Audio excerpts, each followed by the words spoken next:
Hi, I'm Erin Husband, and you're watching The Social Media Show.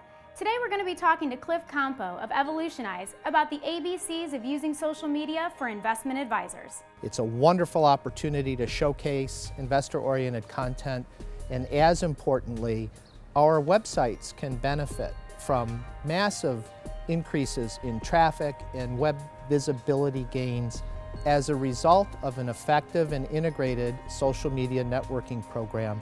Our number one goal is to be in the consideration set when a prospective investor is asking the question, where might I turn for financial advice?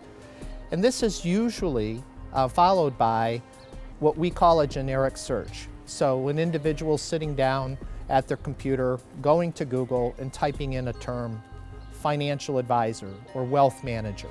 How we index or how we perform in the context of that search can be largely impacted by our level of activity and therefore our perceived relevancy in using social media networking. Statistics show that despite its young age, social media is becoming more than entertainment. It can also be a business tool.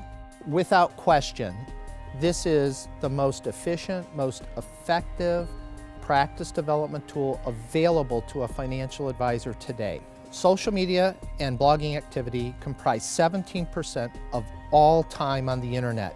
There are 30 million US LinkedIn users. That's an incredible number of people that can potentially be prospects and ultimately clients for our firms and or represent referral opportunities. Look at Facebook, 400 million users globally. Average usage per day on Facebook, 55 minutes. It's pretty staggering. Twitter, 50 million tweets per day. And that's up significantly and continues to ramp up and grow at just remarkable levels. And with social media's heavy use, statistics are also starting to show actual tangible benefits for financial advisors. The other important reason to consider social media is, quite candidly, dollars and cents. Lead generation using inbound marketing, predominantly driven by social media, will represent a 60% cost advantage on a cost per lead basis versus more traditional media. Of those companies that are using social media, we've looked at both business to business and business to consumer. You can see a very high percentage are converting those leads into actual consumers, with on average better than 40% of the companies using social media having acquired a customer from each of those respective channels. While the statistics are staggering in regards to lead development using social media, Cliff warns that certain protocols cannot be forgotten. We work in a regulated industry. We always have, we always will. There are guidelines and parameters that we have to follow with all of our communication and advertising programs. Social media networking is no different.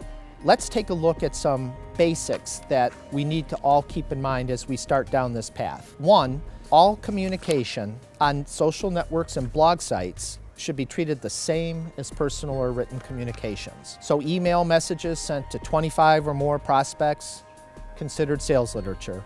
Email to fewer than 25 prospects or clients, considered correspondence. Publicly available websites, and this is important for your social media planning, Twitter, YouTube, considered advertisements. Those password protected sites, such as LinkedIn or Facebook or MySpace, are considered sales literature.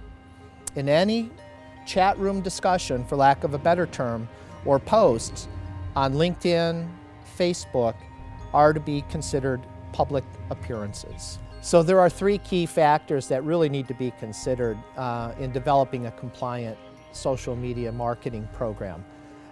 First, content, and making sure that what we have available for our advisors and ourselves to use is compliant, both in terms of its original format as well as blog length, post length, Twitter length type of activity.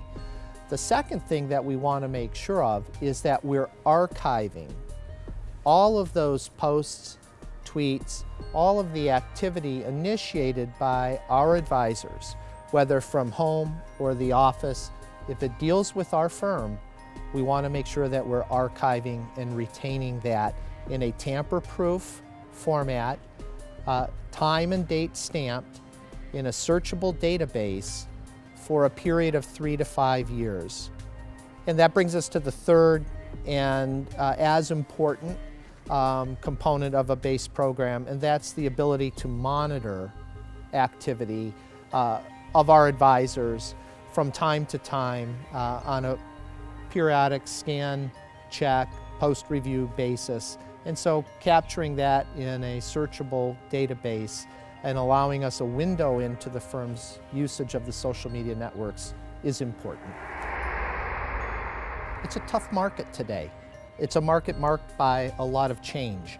And a lot of the advisors have stepped back and said, the benefits and potential benefits that will accrue to my firm are too great for me not to embrace social media.